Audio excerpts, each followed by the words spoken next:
Aqui eu vou colocar meu terceiro olho.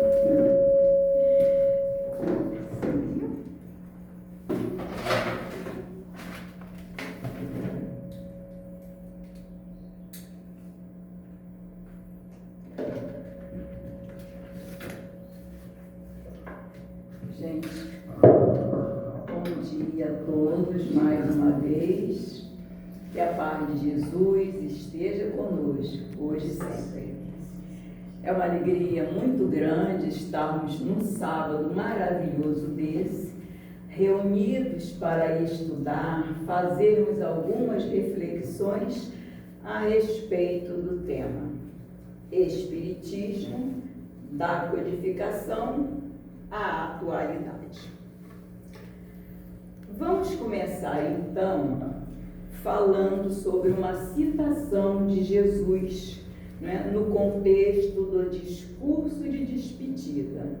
Aquela última ceia que ele reuniu todos os seus discípulos que estavam tristonhos porque sabiam que iriam ficar sem a presença de Jesus. Então, naquela reunião, Jesus, sabendo dessa tristeza, ele então fez um discurso prometendo aos companheiros o seguinte: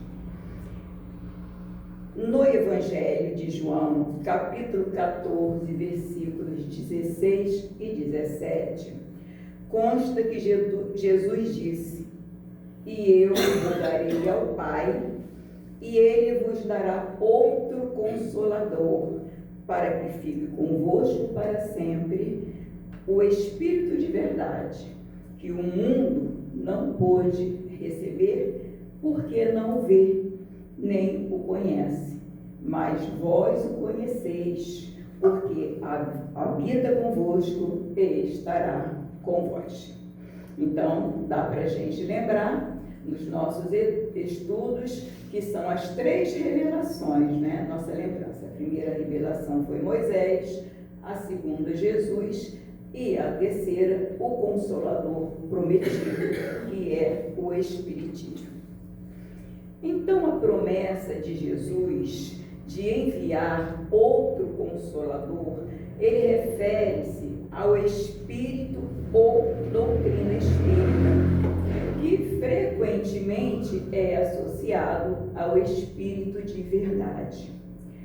Jesus não prometeu um consolador físico, mas sim uma revelação, uma nova era de conhecimento que viria no momento certo para explicar o que ele disse por parábolas. Nós lembramos que Jesus, ele mesmo dizia: muito tenho a vos dizer, mas ainda não tendes capacidade de compreender, que era justamente a parte espiritual. Eles ainda, naquela época, não estavam maduros para conhecer essa parte da espiritualidade. Então, o Consolador prometido, como já o dissemos, não seria alguém, uma pessoa, fisicamente falando, mas sim uma revelação, né? Com conhecimentos capaz de fazer com que as criaturas entendessem a parte espiritual, o porquê das aflições da nossa vida, porquê que alguns sofrem tantos e outros quase nada, porquê da reencarnação. Então, no momento certo, o Consolador, que é o Espiritismo ou doutrina espírita, viria a explicar esses porquês. E, na linha do tempo, vamos apresentar o seguinte personagem para a gente, para a nossa reflexão, que é o Iarus. Alguns não conhecem ainda, os iniciantes, né, na doutrina espírita, ainda não conhecem, talvez, a história de Iarus. Iarus, um rapaz nascido na Boêmia, seus pais eram camponeses e a sua mãe era muito católica. e ela queria muito ter um filho que fosse sacerdote. E aí, pois bem, com mais ou menos 14 ou 15 anos, ele resolveu falar para a mãe que queria seguir sim o sacerdócio. E assim fez. Estudou, fez lá teologia, fez os cursos necessários e ingressou na Igreja Católica Romana. Só que o Arruz, ele era aquele que tinha a fé no ensinamento real de Jesus.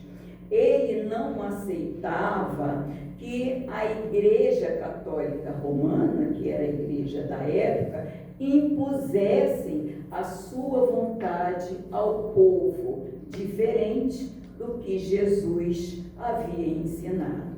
Então começou aí uma controvérsia, uma oposição às ideias da Igreja Católica e às ideias do Iarruz. Então ele começou assim a incomodar a Igreja Católica, porque ele começou a mostrar para o povo o que realmente não estava de acordo com os ensinamentos de Jesus. Por exemplo, ele fazia oposição à cobrança de indulgências, que é o quê? O perdão dos pecados por dinheiro. Ele não aceitava isso, porque não era isso que Jesus ensinava. A gente tinha que mudar de conduta moral, para poder merecer o auxílio dos céus. E não era aquilo que a Igreja Católica, na época, passava para os cristãos, para aquele povo simples, que já era assim, tão explorado, vamos dizer, por Roma. Então, o povo já era muito sofrido e o Iarruz via que acontecia, essa dor que o povo não podia fazer nada para mudar aquela situação. E o Iarruz também, ele não aceitava que o Papa tivesse mais autoridade que Jesus, porque afinal o primeiro Papa foi Pedro. E Pedro foi um discípulo, o 12º discípulo de Jesus. Como é que Pedro poderia ter uma autoridade maior do que o mestre? Então, ele não aceitava essa situação.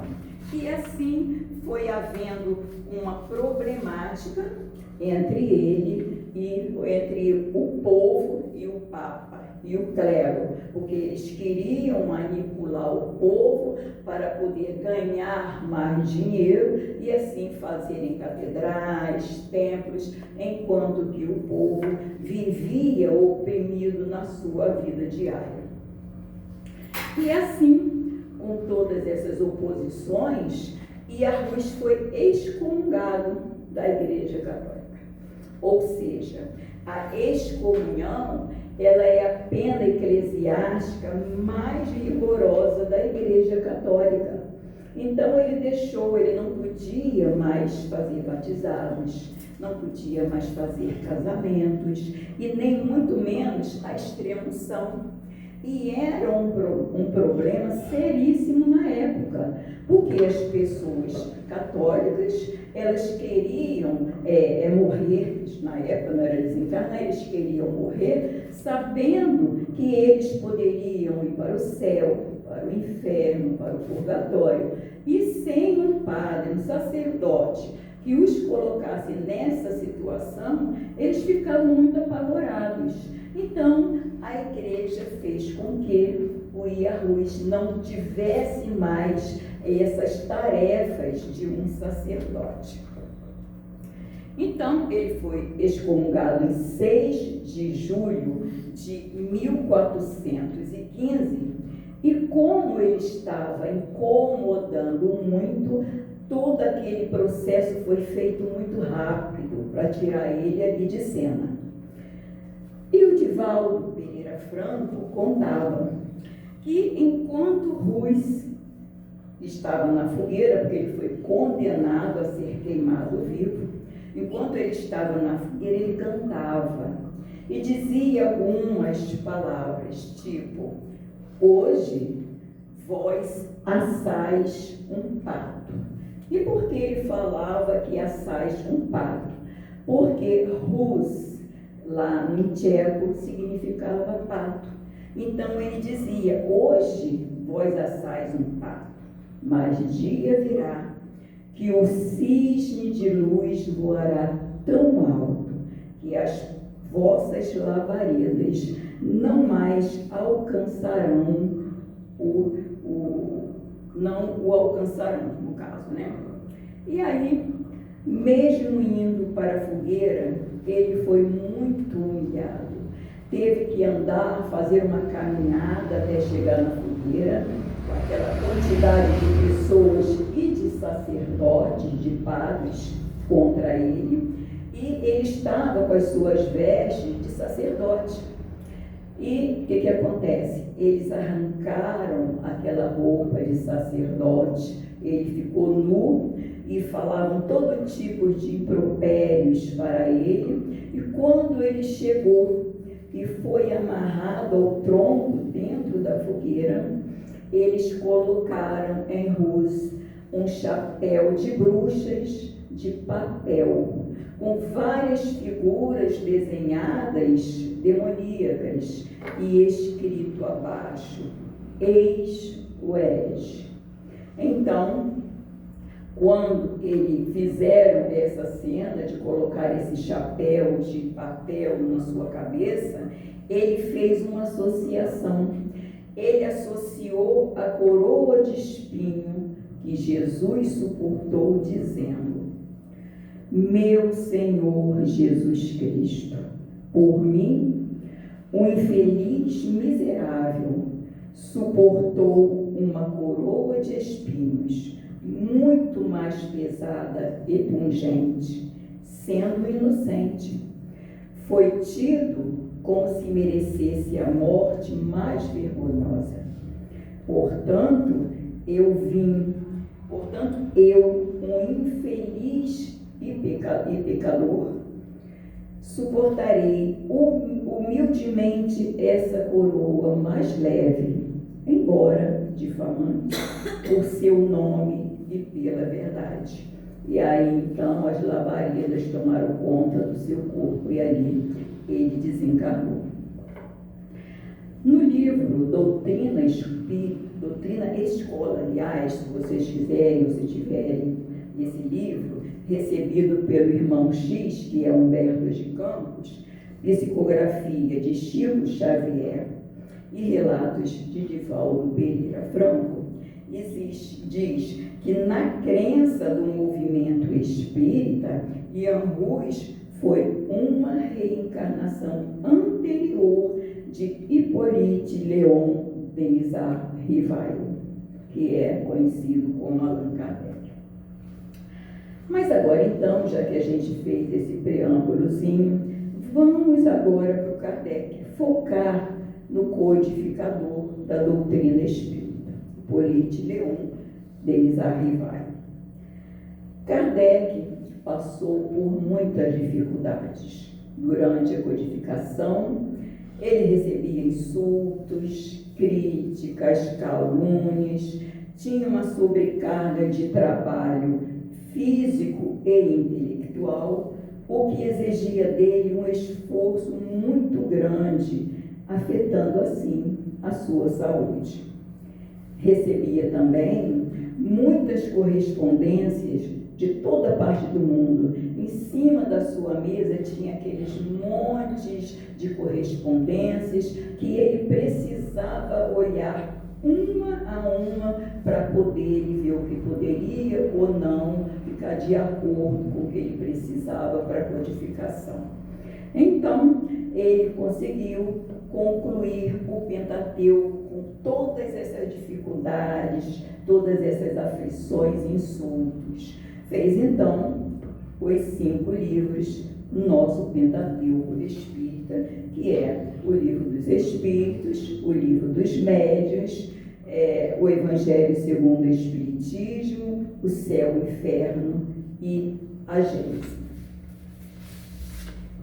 Em compensação, nesse período ele tinha uma grande ajuda da sua esposa, Amélie Gabrielle Baudet.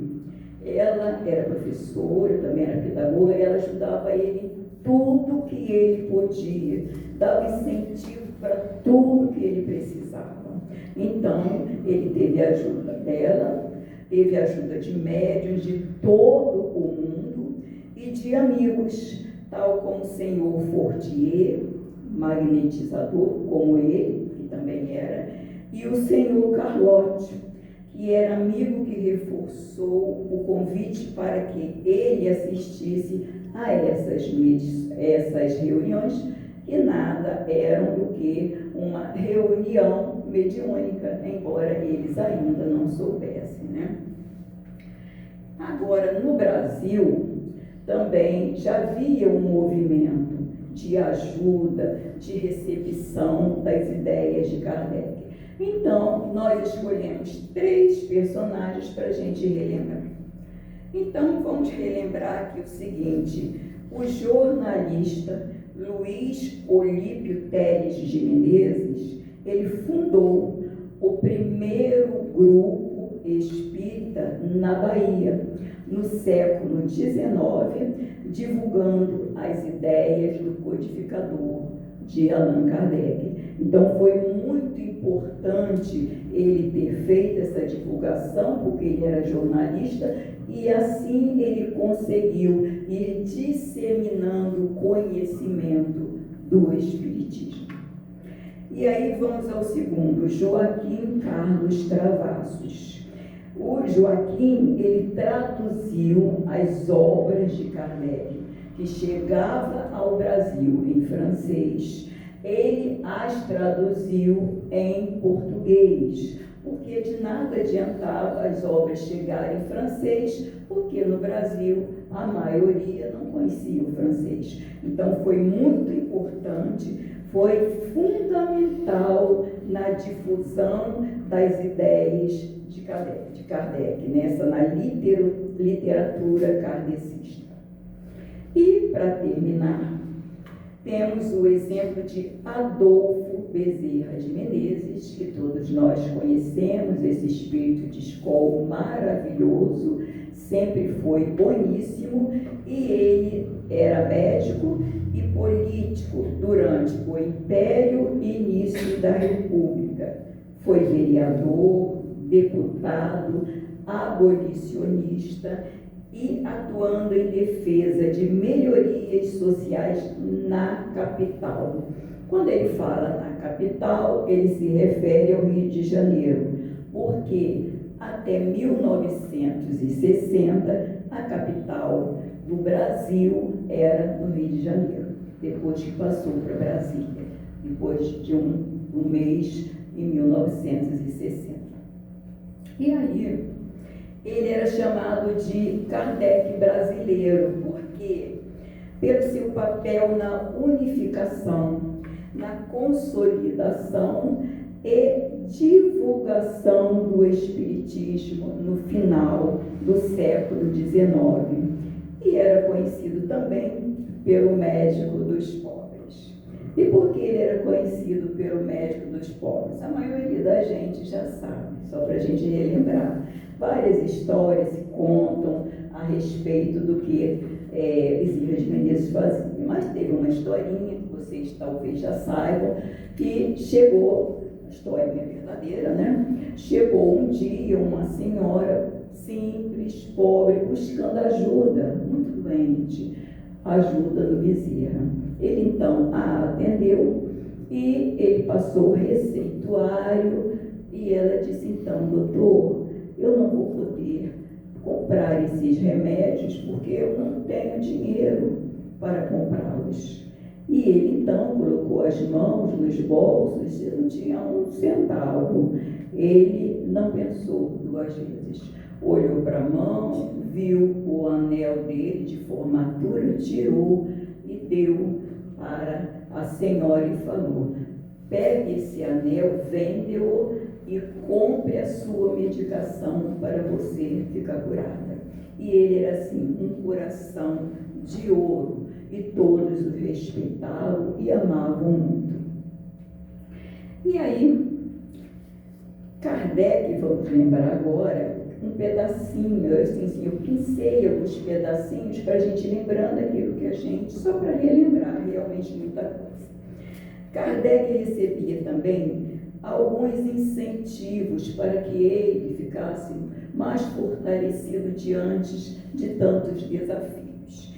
E um deles foi, um dia ele acordou muito desanimado, tipo assim, não dá mais para fazer nada, já fiz tudo que eu podia, não tenho mais força. E então bateu a porta alguém com um pacote e entregou. Ele recebeu o pacote, abriu o pacote e era um livro muito bem encadernado, porque a pessoa que mandou o livro trabalhava em encadernação e o livro estava muito bonito. Era um exemplar do livro dos Espíritos. Ele então, curiosamente, abriu na primeira página e lá estava escrito: este livro salvou a minha vida. E logo um pouquinho mais embaixo, com espaço, tinha escrito: salvou a minha também. E ele ficou curioso, porque quem será que teria mandado aquele exemplar para ele? Não tinha nome de ninguém. Ele então, quando viu, tinha uma carta, né, dentro do envelope, e ele abriu. E dentro desse envelope tinha lá uma carta dizendo que era do segundo que falou salvou a minha também, era ele que estava contando o que tinha acontecido. Era um homem que há muito tempo ele buscava emprego para se sustentar e sustentar sua família, só que ele já estava a ponto de desespero, porque não conseguia emprego em canto nenhum. E ele ficou tão desequilibrado que não conseguia raciocinar. Subiu a ponte em cima do rio Sena e resolveu que ia tirar sua própria vida. Então, ele ainda pensou, não vai ser muito difícil acabar tudo, afinal de contas eu não sei nem nadar, então é só eu me jogar.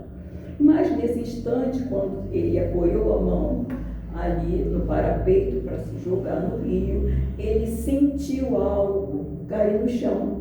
E a curiosidade fez com que ele fosse lá buscar. Ele pegou e sentiu que era um livro. Ele quis saber que tipo de livro era aquele. Foi embaixo de um poste mais perto e leu. Abriu o livro e estava lá: este livro salvou a minha vida. E aí, ele começou a ler a primeira página, e ali foi se interessando, leu a segunda, e foi lendo. Quando deu por ele, já estava o dia clareando. Então, ele saiu dali e foi para casa.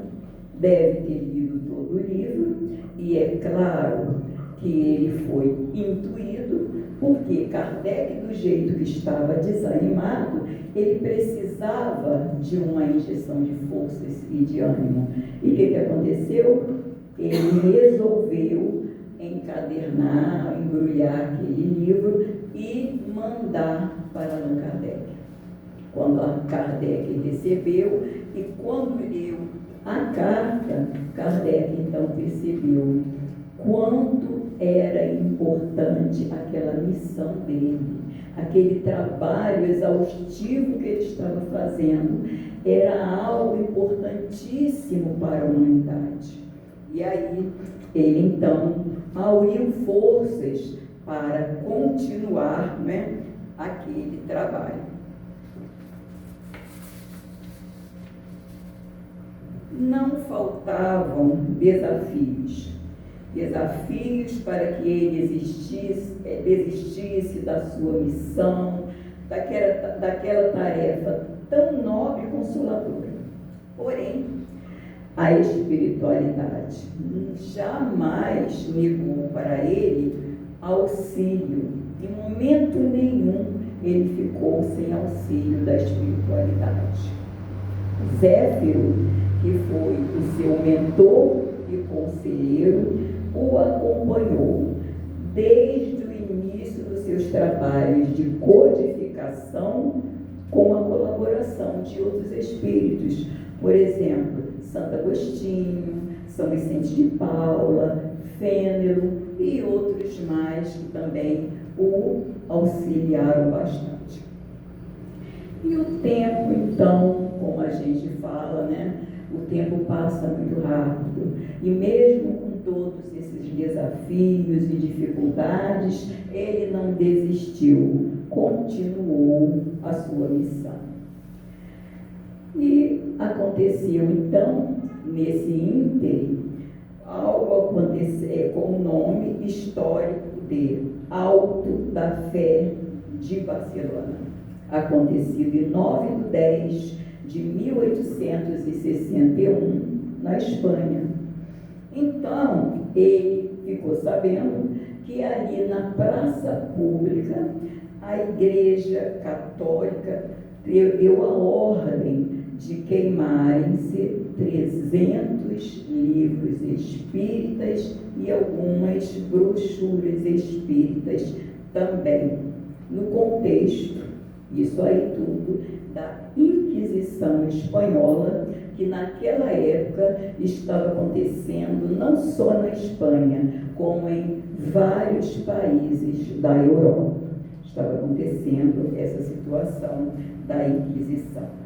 E dentre esses livros, muitos livros, por exemplo, o Livro dos Espíritos, Livro dos Médios, foram queimados naquela situação. Kardec, porém, não fez como, por exemplo, se fosse pelo menos eu ia lá na igreja perguntar, poxa, por quê? O que aconteceu? Não. Ele não fez isso, não foi lá, não pediu satisfação a ninguém, o porquê. Mas ele simplesmente falou, né? Queimam-se os livros, mas não se queimam as ideias. E aí, nas primeiras décadas do século XX, que foi entre 1890 a 1945, os centros espíritas, então, começaram a enfrentar fortes oposições policiais. E, para evitar o fechamento deles, era preciso registrar todas as atividades que eram feitas nos centros, inclusive com o nome, né, daqueles que estariam participando. E aí a gente só Ambassan pode lembrar do livrinho lá fora, que é uma, né, reminiscência do passado, vamos dizer assim. Não é à toa que a gente tem lá aquele livrinho ali fora. Então, chegou o Código Penal Republicano de 1890.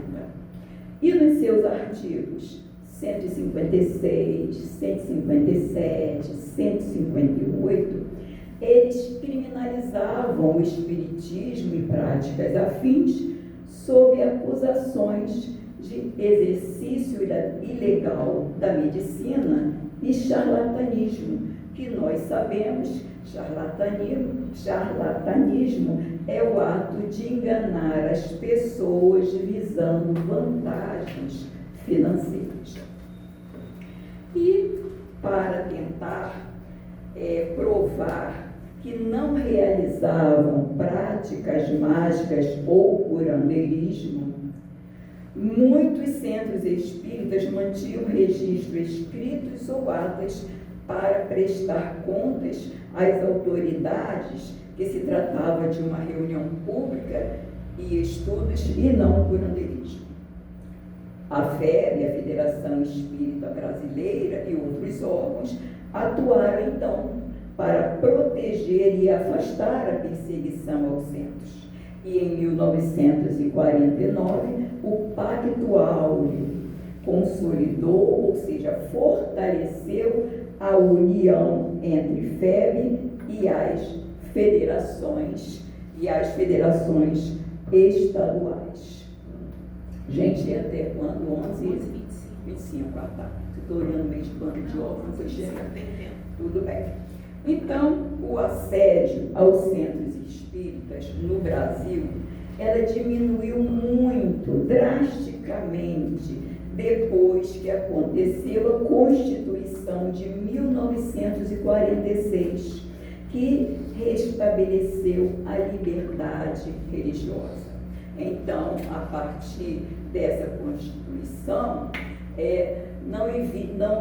começou a diminuir aquela, vamos dizer, caça às bruxas que antes estavam fazendo, inclusive com os nossos companheiros do candomblé, da umbanda, que sofriam muito, porque a polícia entrava nos terreiros, nos locais de trabalho, quebravam tudo, prendiam pessoas, era um desrespeito muito grande. Então, a partir da Constituição de 1949, então, começou a diminuir muito essa coisa de ir ali atrás, essa oposição contra o espiritismo. Então, o assédio dos centros espíritas no Brasil diminuiu bastante, né? A esse ponto da gente poder usar a nossa liberdade religiosa, coisa que nós fazemos, graças a Deus, até hoje.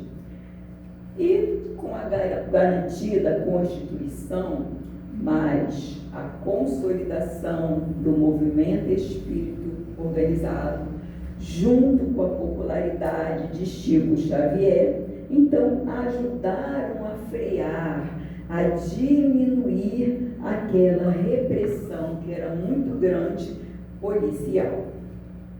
Mas atualmente o espiritismo ele é reconhecido e o Brasil é considerado o país com o maior número de adeptos dessa religião no mundo. Olha como foi e é importante a gente perseverar naquilo que temos certeza que é verdadeiro, naquilo que a gente sabe que vai favorecer não somente a nós, mas a uma comunidade, ao mundo na realidade, né? Então, quanto agora vamos pensar na tecnologia, quanto à tecnologia, é muito importante o seu uso a serviço da divulgação do espiritismo, que enquanto está se fazendo um estudo como agora em outros locais do mundo, todos que são interessados naquele assunto estão vendo. Não existe mais aquela necessidade, aquela obrigatoriedade da pessoa ter que sair da sua casa para ir aqui ou ali. Às vezes está doente, às vezes a pessoa realmente não pode se locomover. Então, a tecnologia é importantíssima nesse momento para que a gente possa disseminar o espiritismo, essa doutrina que realmente ela é consoladora para todos nós.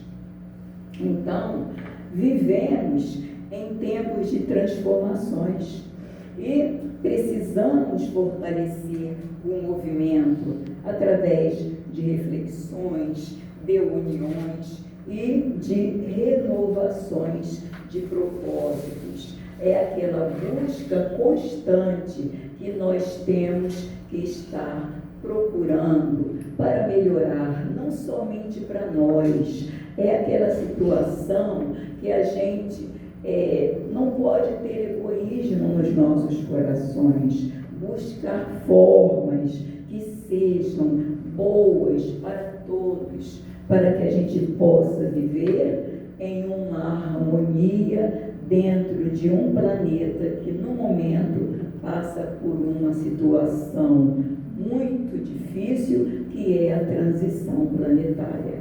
Para isso nós sabemos o quanto é difícil para cada um de nós melhorar moralmente, porque são hábitos seculares que nós viemos arrastando com essas dificuldades, que se for pensar bem, 2000 anos não são 2 dias, é bastante tempo.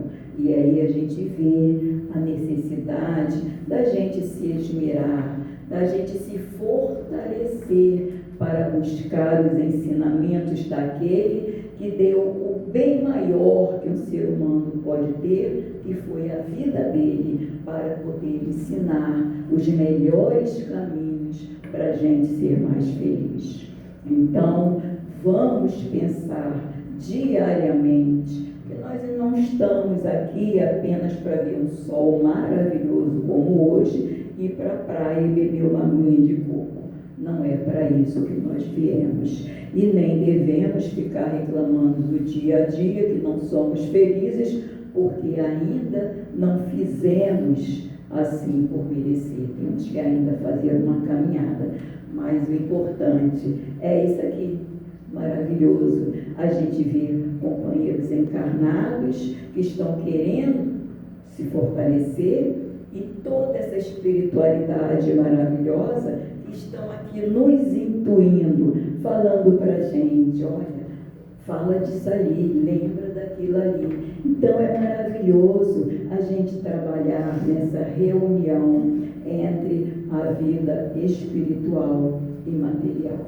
É maravilhoso a gente pertencer ao Consolador, que não é a melhor religião do mundo, porque Kardec, ele não fez nada de diferente de Jesus, ele apenas transcreveu os ensinamentos, alguns ensinamentos de Jesus para o Evangelho, para que a gente pudesse, através daquelas partes que ele colocou ali, a gente raciocinar melhor. E aí, rapidamente, eu vou lembrar para vocês que uma vez alguém, uma pessoa conhecida, querida, falou comigo, meio que aborrecida, até porque não conhecia a doutrina espírita, falando, olha, Zezé, eu não gosto da Bíblia do Kardec. Aí eu falei, mas Kardec não tem Bíblia. Ele pensou algumas situações do Evangelho para que a gente estudasse, para explicar. Aí ela falou assim, mas não é a Bíblia do Kardec, por isso que é bom a gente conversar. Porque a gente esclarece, às vezes as pessoas têm umas coisas que têm vergonha de perguntar. E fica disseminando aquilo para outro, e todo mundo pensa a mesma coisa. Não, Kardec não fez Bíblia nenhuma. Não é? O Evangelho de Jesus todos os ensinamentos, são todos os ensinamentos que Jesus passou para a gente. Ele apenas pensou situações para que a gente compreendesse. Então, não, a Bíblia continua sendo a Bíblia Sagrada e o Evangelho de Jesus foi sim codificação por Allan Kardec, mas não é a Bíblia de Kardec. Ele pensou alguns capítulos para que a gente entendesse, né? Então, vamos ver onde é que nós estamos aqui. Deixa eu ver onde eu me pedi. Então, gente, o Espiritismo acompanha a evolução da humanidade. Não existe nada na Terra que a gente não possa conversar à luz do Espiritismo. Nós podemos conversar de tudo sobre a luz do Espiritismo, isso é maravilhoso. Então, a casa espírita atual, ela é vista como local de transformação moral e de estudos, onde se oferecem atividades como evangelização infantil, palestras, passes e tratamento espiritual e também um atendimento fraterno àqueles companheiros que chegam aflitos, desconsolados. Eles são sempre acolhidos com muito carinho por cada um de nós, conversam, tiram dúvida e aquilo que a gente pode auxiliar, com certeza a gente vai ser intuído para ajudar, tá? Para direcionar aquele companheiro. Então, a casa espírita é esse norte para qualquer pessoa que nos busque aqui. Afinal de contas, cada casa espírita é um ponto de luz. E esse ponto de luz, ele atrai as pessoas, os espíritos, e principalmente mais necessitados. Então, eu vou pedir licença para vocês para terminar aqui com um textinho pequeno de Allan Kardec para a nossa reflexão. E ele diz assim: o Espiritismo não vem procurar os perfeitos, mas o que se esforçam por ser. Ponga em prática os ensinos dos Espíritos. O verdadeiro espírita não é o que alcançou a meta, mas o que sinceramente quer atingi-la. Sejam quais forem os seus antecedentes, será um bom espírita, desde que reconheça suas imperfeições e seja sincero e perseverante no propósito de se emendar. Allan Kardec. Então, nós temos muito que agradecer. Gratidão tem que ser o nome dos espíritas, porque por aqui nós pensamos pouquíssimas situações de tantas agruras, de tantas dificuldades que aconteceram com nossos companheiros anteriormente, vindo antes de nós. Mas vale a pena, a gente deve se esforçar. Inclusive os jovens que estão aí, como a gente brinca, com todo o gás, porque nós vamos caminhando, mas chega um momento que toda a humanidade vai fazendo aquela troca, a gente vai desencarnando e terá alguém no lugar para ensinar e continuar.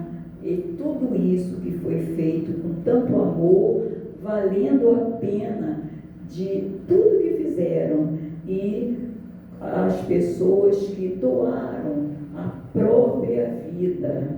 Então, a gente tem que ser muito grato por essa doutrina, deixando assim, não que a gente diga que somos preguiçosos, mas deixando aquela preguicinha. Olha que tão bonito dia, mas gente, uma semana toda, uma horinha, a gente pode estar assim. Daqui a pouco a gente vai fazer o que a gente precisa, o que a gente gosta, mas é gostoso estar aqui nessa energia de amor, para poder a gente, conseguir caminhar da melhor forma possível.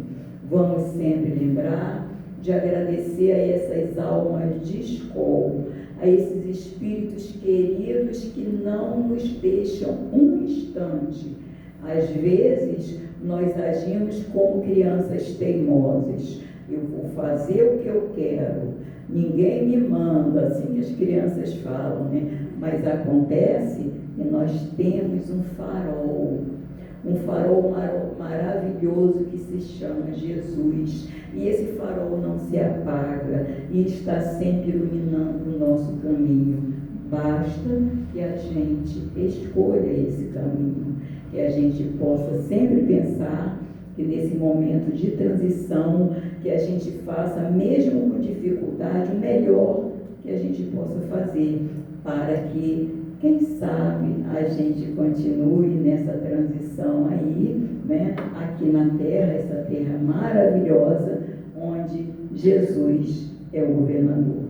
Então, vamos agradecer a todos eles por tudo que fizeram e por a gente estar aqui com a liberdade de religião, com a liberdade da gente poder conversar, se reunir, sem precisar, como os cristãos antigos, ficar escondidos em catacumbas. Hoje nós podemos nos reunir com muita fraternidade. Então vamos dar graças a Deus por esse momento tão feliz que estamos passando em cada dia. Que Jesus nos abençoe, nos dê forças para a gente continuar os nossos desafios e continuar a chegar, ir para cima, para o alto com Jesus. Que Ele nos abençoe a todos.